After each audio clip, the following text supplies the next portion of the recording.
95.9 FM Andover Radio, Thursday afternoon. Now, yesterday, the Chancellor delivered his first budget in the House of Commons, announcing the government's tax and spending plans for the year ahead. In the studio, the manager of the Andover Business Improvement District, a couple of local businesses, and the leader of Test Valley Borough Council, Cllr Phil North. The budget yesterday, it's good news for local businesses, is it not? Well, it was a great budget yesterday. OK, we have this threat of the coronavirus, COVID-19, over our heads and over lots of businesses' heads at the moment.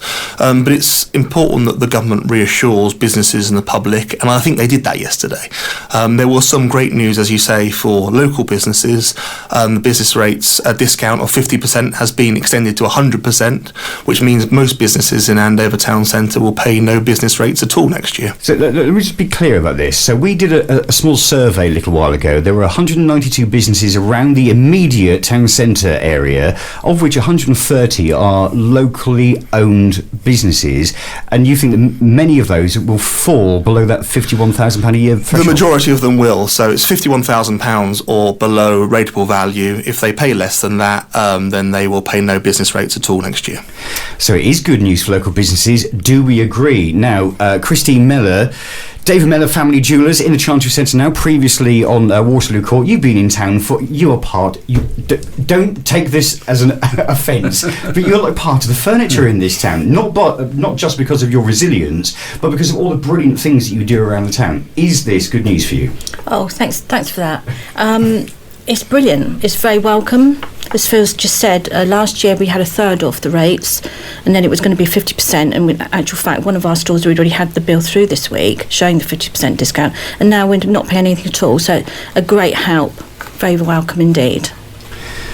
And looking forward to the review they've pledged to do about the review about the business rates.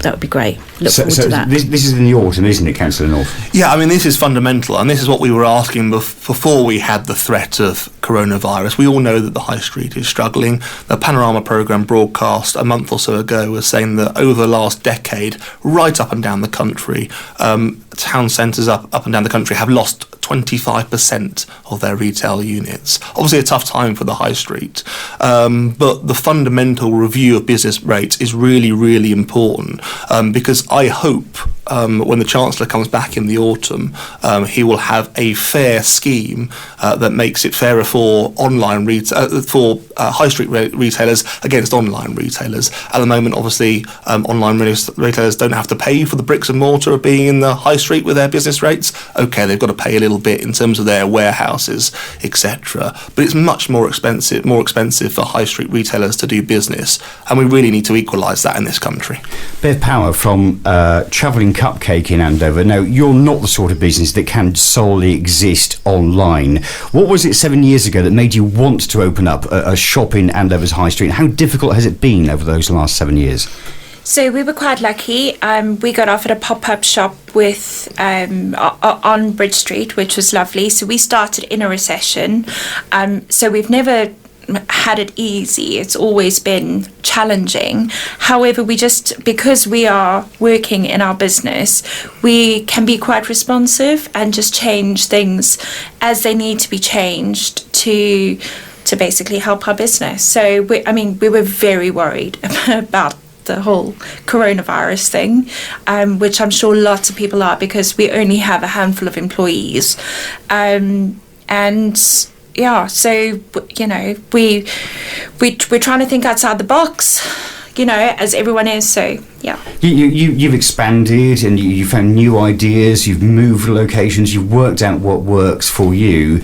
Let me just ask this direct question. Lots of people on anti-social media say Andover is dead. Is that true?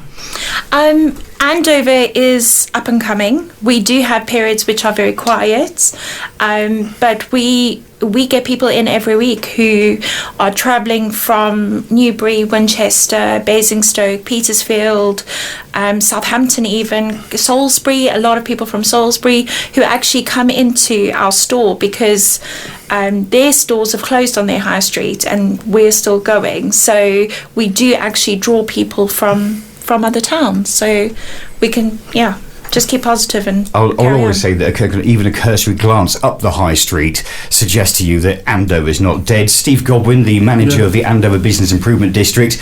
What are your feelings about Andover? You joined us here a year or so ago, and you've seen some significant developments in the town, have you not? Yes, I have. It is exactly a year since the bid started, and one of the things I've noticed about Andover is that it's got some really unique points that other places don't have. I mean, we've got so much car parking, it's unbelievable, plenty of car parking. You don't have to queue up to come into Andover. The road network's good, we've got a fantastic train line, and the thing that's really, really interesting about the town is that we have 130, it might be more, independent businesses. So if you think about that, each independent business is unique in its own way. And unlike the larger chains, and we do need those as well, but unlike the larger chains, an independent business, I think Bev said earlier on, can be adaptable. So they adapt to change, entrepreneurial, and they give good service, and they're a little bit unique, which is really important. And I think if we can encourage people from all those towns that we've just talked about to come into Andover, it's really easy to get here. It's once you get here, the car parking's good, and the council are looking at something in April to make that even more attractive. So from a bid perspective, Andover is alive, it's open, and we just invite people to come in and sample what's already going on in the town. There's a bit of a move to kind of increase the amount of kind of nighttime economy in Andover as well. I know that pubs have got also special dispensation thanks to the Chancellor's plans yesterday, and also small businesses, I think, have the opportunity of applying for a cash grant. Is that right? That's correct. So the Chancellor's made £2.2 billion available to local authorities to administer this. So any business that are claiming small business rates relief or rural rate relief, meaning that currently they don't really pay they pay very little or no business rates, they will get a £3,000 cash grant in order to cover any business costs as a result of COVID-19, which is really, really beneficial, obviously, for those businesses to ensure that they will keep running whilst we get through this crisis. Christine, you said you've been here for 45 years or so. You must have seen these ups and downs before. And I said you are an extremely resilient business in town. Yeah, we've seen it all. Got stronger for it as well, having experienced the ups and downs. That's all part and parcel, though, of being an independent. And as Bev said, I'd agree, becoming a destination and marketing your business as a destination point.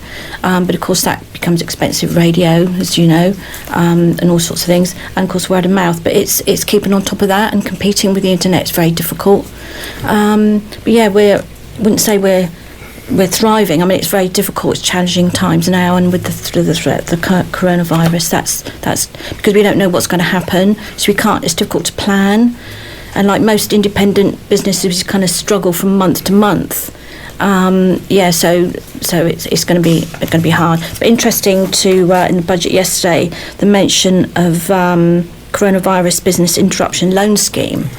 That would be interesting. Need to look a bit more into that. But yeah, if push come to shove, we would look into maybe taking up that if it got more serious. Can you expand on that, Councillor North? Well, apparently that's going to go live from April the 1st, and the government are going to underwrite these loans to a tune of 80%. I think there is going to be more detail that needs to come out in the next couple of weeks as in the run-up to April the 1st. But I think that will give businesses some reassurance too that there is some cash there available to get them through hard times. So it's not just about the businesses, it's about the people that shop in our local businesses as well. You must have a message to the people of Andover about the use of their high street area and their local businesses in general.